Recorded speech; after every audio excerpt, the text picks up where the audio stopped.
오늘 본문의 말씀은 히브리서의 말씀 계속됩니다.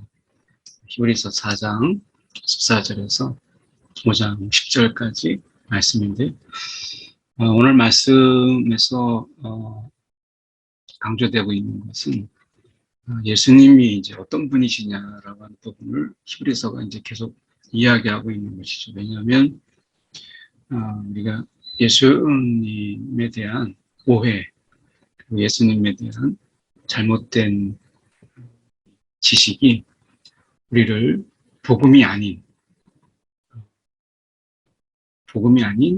다른 종교심으로 이끌고 있기 때문에 예수님이 어떤 분이신가라고 하는 것을 아는 것이 중요하다라고 하는 것을 히브리서가 지금 이야기하고 있는 것이기 때문에, 여기서 말씀하고 있는, 오늘 본문에서 말씀하고 있는 예수님은 큰 대제사장이시다 라고 하는 부분입니다. 그러니까 대제사장이라고 하는 부분은 이제 하나님과 사람 사이에 이 중재자이죠. 그래서 이 중재자로서 이제 하나님과 우리 사이에 한 중재자로 계시면서 하나님을 완전히 온전하게 알고 사람에 대한 약함을 또한 알아서 중간에서 하나님과 사람 사이에 이것을 연결해주고 서로의 마음을 또 이어주고 하는 중재자의 역할을 하는 것이 이제 대제사장이죠. 근데 이 대제사장이라고 하는 위치가 그동안에는 이 사람 중에 하나님이 지명해서 이제 했지만, 그도 역시 죄인이었다. 그건 이제 대표적으로 아론을 보면 아론도 역시 그가 죄인이었죠. 특히 출애굽기 32장에 보면 이스라엘 백성들이 이제 모세가 이제 하나님의 부르심 속에서 시내산에 올라갔다가 내려오지 않으니까, 그래서 이제 기다리는 것이 아니라 황금 송아지를 만들고 지금까지 인도하신 하나님이다, 여호와 하나님이다 라고 하면서 우상을 만들었죠. 그때 이 아론이 그것에 대해서 말리거나 또는 질책하거나 그렇게 하지 않았어요. 오히려 가지고 있는 금을 다 가지고 와라. 그래서 그것을 녹여서 황금 송아지를 만들었던 그런 굉장히 우매한 그런 자였죠. 그래서 아론의 이런 어떤 허물이 분명히 있음에도 불구하고 하나님은 그에게 대제사장으로서 그런 역할을 하나님이 맡기신 것을 보게 됩니다. 그런 부족한 대제사장이라고 할지라도 그를 통해서 하나님이 은혜를 주시고 또 우리가 잘못했을 때 용서를 구하게 하는 그런 자로 하나님이 세우셨다면, 예수님께서는 그 대제사장으로서 이게 어떤 분이신가, 아론의 이 제사장의 역할과 확연하게 다른, 정말 이런 대제사장이 이제 앞으로 있을 수 없는 그런 분임을 분명히 이야기하고 있죠. 그래서 오늘 우리가 이스라엘 백성들이 그렇게 부족하고 허물이 많은 대제사장을 통해서도 은혜를 받고 그리고 하나님의 인도함을 받았다면, 이 시대에 내가 대제사장이신 예수님을 통해서 내가 받을 수 있는 그 은혜, 또 그 사랑, 그 대제사장으로서 우리 가운데 베푸시는 그 놀라운 하나님의 이 은혜는 우리 가운데 또 얼마나 크겠는가라고 하는 것을 우리가 먼저 생각해 보면서 함께 말씀을 보려고 합니다. 보면 지금 그러므로 이렇게 말씀하죠. 우리에게 큰 대제사장이 계시니 이 말씀 자체가 우리 가운데 벌써 위로고 은혜예요. 왜냐하면 대제사장이라고 하고 큰 대제사장이 계시니 이렇게 말씀하고 있다는 거죠. 그래서 우리의 마음과 또 우리의 약함을 우리만 지금 하나님 앞에 간구하는 것이 아니고 우리보다 우리를 더 잘 알아서 우리를 위해서 끊임없이 중보하시는 주님이, 예수님이 지금 어디 계시느냐? 지금 승천하셔서 하나님 우편에 계시는 곧 하나님의 아들 예수시라. 그러니까 그분이 우리의 큰 대제사장이시라는 거예요. 그러니까 우리가 간구하지 못하고 우리가 기도하지 못하고 때로는 우리가 그것을 하나님의 관계 속에서 좀 더 우리가 멀어지고 그런 순간이라 할지라도 오늘 우리의 편에서 우리보다 더 간절하게 우리보다 더 절박하게 우리를 위해서 중보하시는 바로 그분이 예수 그리스도시라. 그분이 큰 대제사장이라 이렇게 말씀하고 있는 거죠.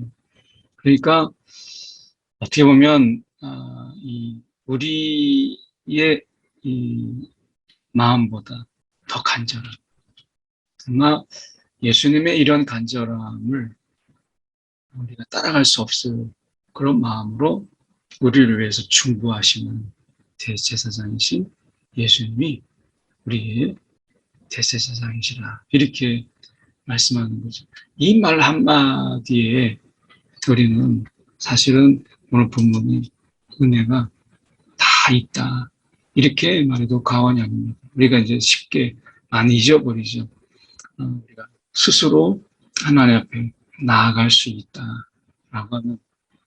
근데 우리가 예수님이 아니면 우리는 그 하나님께 나아갈 때 예수님의 이름으로 예수 안에서 나가는 것이지 예수님과 상관없이 그러니까 예수 안에서 우리가 하나님께 나아간다고 했을 때 예수를 통하여 나아간다고 했을 때 이미 그것은 예수님이 대제사장이시다라고 하는 것을 이 바탕에 깔고 있는 것이죠. 그러니까 우리가 혼자 우리가 기도하는 것 같아도 그때 예수님이 대제사장으로서 우리 곁에 간구하시는 그 주님, 그분이 없이는 우리가 하나님 앞에 한 발짝도 나갈 수 없죠.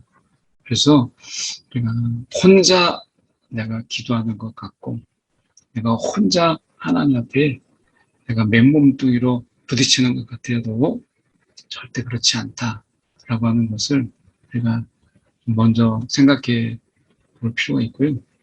우리가 믿는 도리를 굳게 붙잡을지어다. 지금 우리가 필요한 것이 바로 이것이 아닐까 하는 겁니다. 믿음의 길, 도리, 믿음의 길을 굳게 잡아라.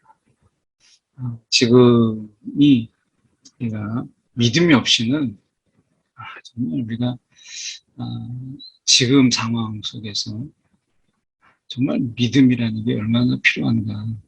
예수님께서 부활 승천하실 때 내가 다시 올 때에 믿음을 보겠느냐. 내가 다시 올 때에 너희 중에 믿음이 있다라는 것, 믿음이라는 것을 내가 보겠느냐. 그만큼 믿음이 없는, 믿음을 잃어버린 그런 시대가 올 것을 말씀하셨잖아요. 이 마지막 때에 우리가 이 믿음의 도리를 굳게 잡을지어다 라고 말씀하고 있잖아요. 아마 저와 여러분에게 주시는 말씀이 아닌가. 오늘 저에게도 또 여러분에게도 믿음이라고 하는 것, 이 믿음의 길, 믿음의 도리를 굳게 잡으라 라고 말씀하죠. 우리가 사람이 정말 힘들다 보면 주님을 굳게 잡는 믿음의 도리보다는 사람을, 방법을 또 나름대로 요령을 붙잡으려고 하죠. 근데 여기 보면 우리가 믿는 도리를 굳게 잡을지어다. 이렇게 말씀하고 있다는 것입니다. 우리에게 있는 대제사장은 우리의 연약함을 동정하지 못하실 리가 아니요 라고 말씀합니다. 그래서 우리에게 있는 대제사장, 이 대제사장은 우리의 연약함을 동정하지 못하실 리가 없다. 그러니까 여기에서 말씀하고 있는 부분을 보면 믿음이잖아요. 여기서 보면 앞에서는 분명하게 믿음을 말씀하셨어요. 근데 뒤에서 보면 연약함을 이야기하고 있습니다. 그러면 여기서 믿는 도리라고 하는 것은 예수님에 대한 우리의 믿음, 예수님이 어떤 분이신가 라고 하는 것을 굳게 잡으라 라고 이렇게 의미를 대치시켜도 그것이 틀리지 않다는 거예요.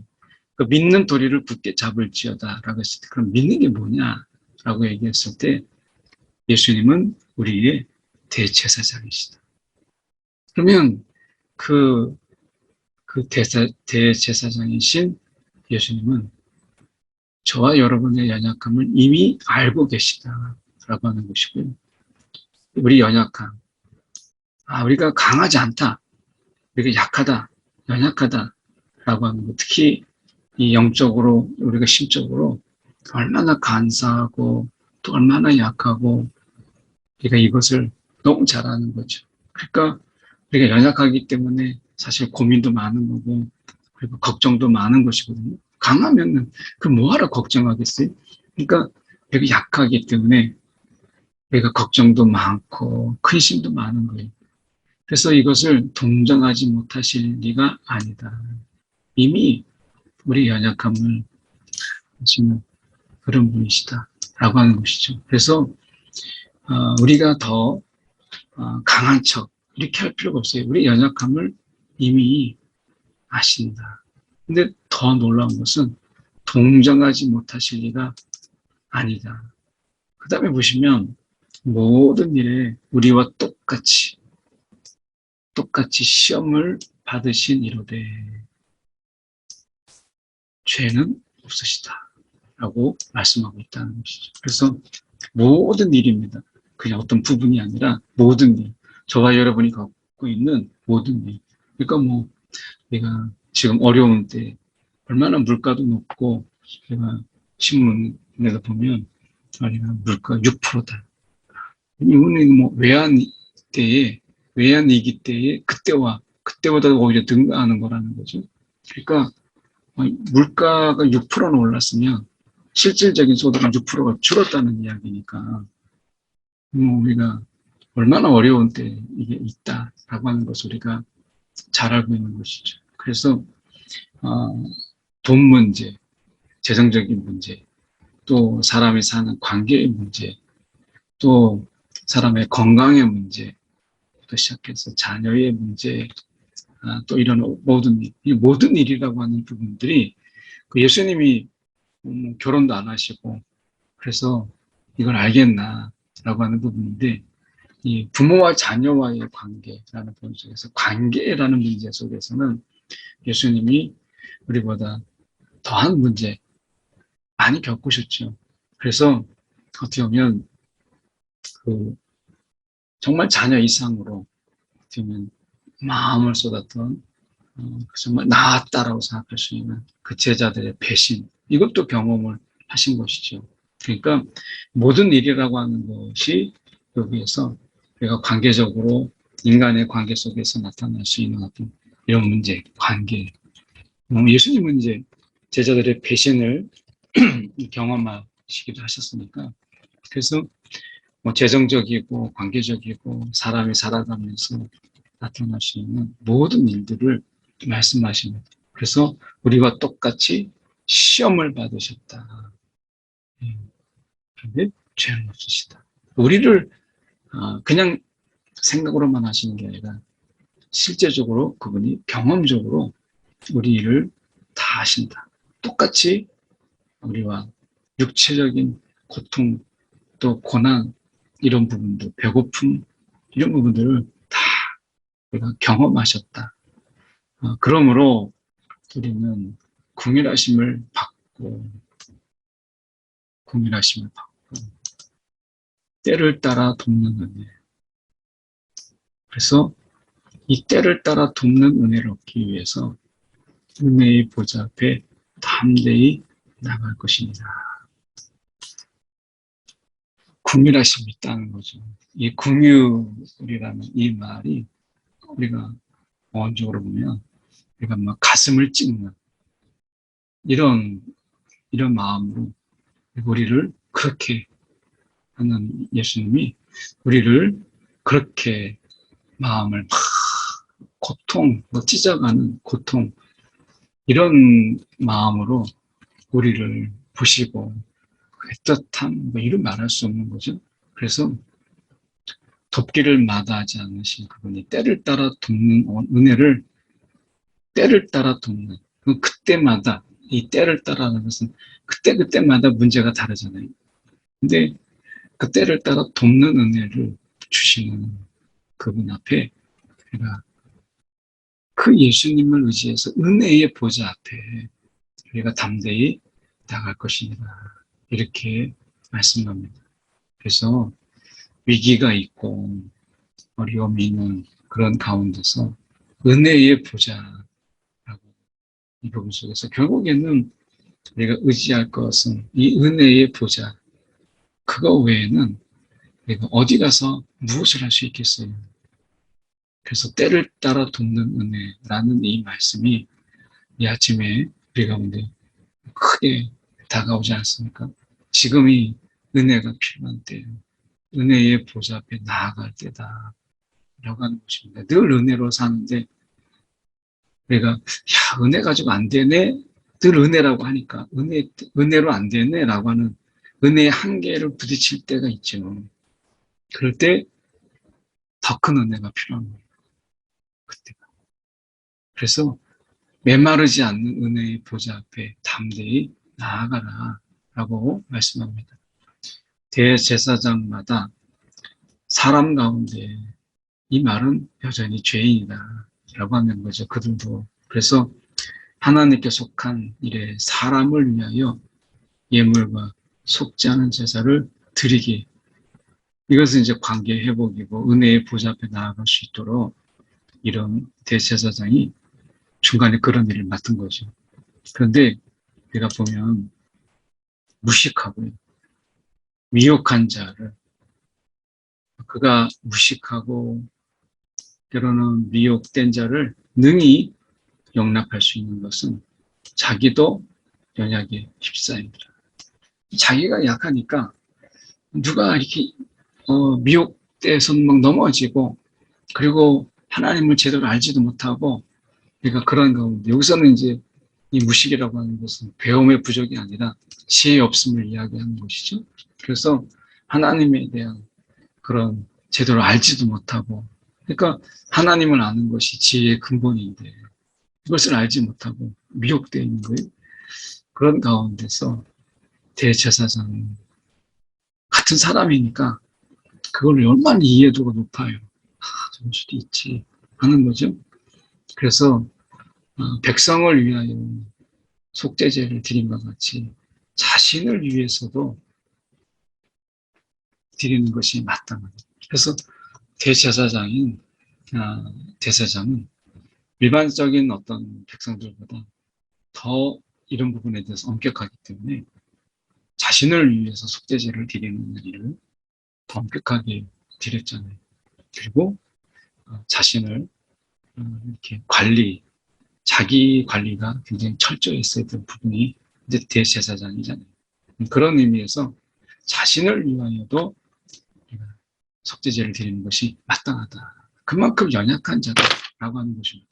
그런데 이 종기는 아무도 스스로 취하지 못하고 하나님의 부르심을 받은 자라야 할 수 있었어요. 근데 하나님의 부르심을 받은 그들도 연약하다라고 하는 것이죠. 그래서 어떻게 보면 우리가 하나님의 부르심 받은 자, 왜 저러지? 라고 하지만 부르심을 받은 자들의 그 약함, 연약함, 이것은 아마 이 일반의 성도들, 백성들보다 다르지 않고 더하면 더했다. 우리가 이렇게 볼 수 있어요. 아론을 봐도 우리가 그렇지 않습니까?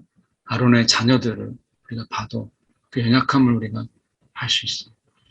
이와 같이 그리스도께서 대제사장 되심도 스스로 영광을 취하심이 아니요 오직 말씀하신 이가 그에게 이르시되 너는 내 아들이니 내가 오늘 너를 낳았다 하셨고, 이와 같이 다른 데서 말씀하시되, 여기서 중요하죠.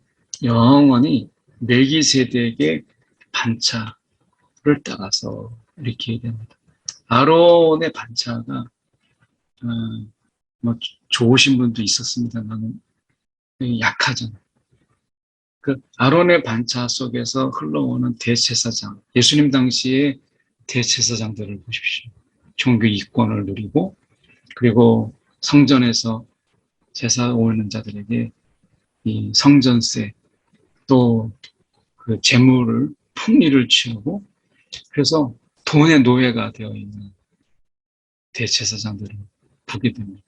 그래서 종교 권력을 취하고, 그것을 통해서 다른 사람들을 종교로 몰아세우고, 어떻게 보면 하나님의 길을 오히려 중간에서 막아버리는 이런 실패된 대제사장의 흐름을 보게 됩니다.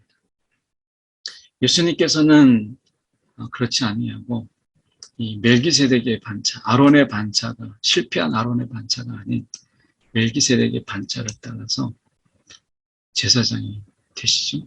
샬롬 왕, 이 멜기세덱, 평화의 왕 멜기세덱의, 이 멜기세덱은 우리 가운데 알려져 있는 그런 부분들이 극히 제한적이 있는 그런 분이죠. 그래서 멜기세덱의 어떤 분들은 예수님이다라고 하는데, 우리가 그렇게 된다면 자신의 반차를 따르는 제사장이 되기 때문에 이 부분은 우리가 좀 더 신중하게 접근할 필요가 있는데요. 어쨌든 이 부분에서만큼은 멜기세덱, 평화의 왕 아브라함이 이 멜기세덱의 이제 그 언급을 하잖아요. 11조를 드리고 했던 부분들이 나오기 때문에 멜기세덱은 사실 감춰져 있는 존재이지만 적어도 내가 예수님의 반차를 따르는 대제사장의 본의로 멜기세덱을 소개하고 있습니다. 멜기세덱의 반차를 따르는 제사장이라 하였다. 이렇게 말씀합니다. 그래서 육체로 계실 때, 이 땅에 사람의 몸으로 계실 때에 자기를 죽음에서 능히 구원하신 하나님에게 보면 심한 통곡과 눈물로 간구와 소원을 올렸다.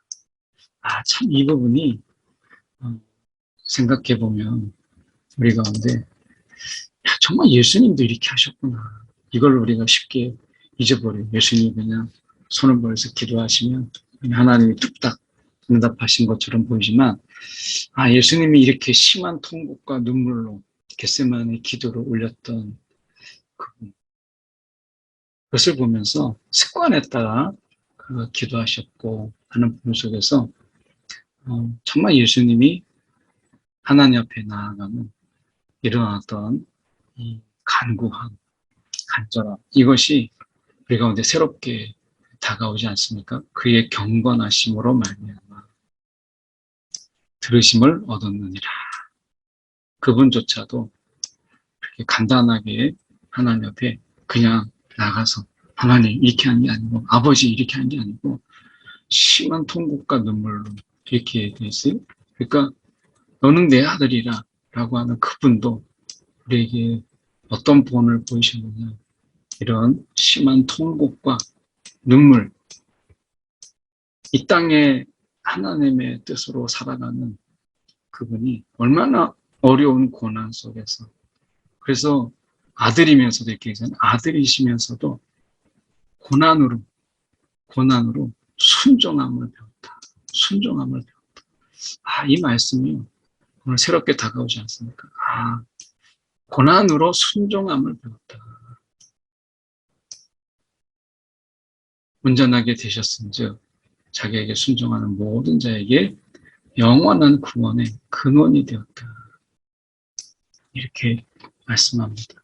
오늘 고난, 고난이 그분 앞에 우리가 통곡과 눈물로 하나님 앞에 나아갈 수 있는 이 간절함. 사실 이거는 믿음이 없이는 우리가 통곡과 눈물이 있을 수가 없죠. 그분이라면 마지막에 결국 그분이 아니면 우리가 살아갈 수 없다라고 하는 이 절박함. 그것이 아니고서는 우리가 은혜의 자리에 나간다라는 것, 은혜의 보좌 앞에 나간다라고 하는 것. 이것이 오늘 예수님의 눈물과 통곡으로 나아가고 있다. 이것을 경건이라고 말씀하고 있죠. 이 시대에 우리가 믿음 안에서 흘리는 눈물, 이 간절함이 어느 때보다도 필요한 때가 아닌가 하는 것을 이 아침에 생각해 보게 됩니다. 함께 1분 정도 기도하겠습니다. 주님, 예수님처럼 우리에게도 하나님 정말 이 고난으로 순종함을 배우는 일에 함께하여 주옵소서. 눈물과 통곡으로 주님의 은혜의 보좌 앞에 나아가는 우리가 되게 달라고 함께 기도하겠습니다. 사랑에 많으신 하나님 아버지, 주님 이 시간에 기도합니다. 오늘도 예수님, 오늘도 우리 가운데 어떤 믿음을 가지고 살아가는가 스스로 돌아보게 하시고, 오늘 대제사장이신 예수님께서 보이신 그 본, 오늘 우리 가운데 이 구원의 근본을 우리가 바라보면서 아들이시면서 심한 통곡과 눈물로 하나님께 나아갔던 주님이라면 오늘 우리가 이 시대에 우리가 주님 안에서 이 눈물과 통곡으로 주님 앞에 나아가는 은혜의 보좌 앞에 나아가는 하나님 한 사람 한 사람 되게 하여 주시옵소서.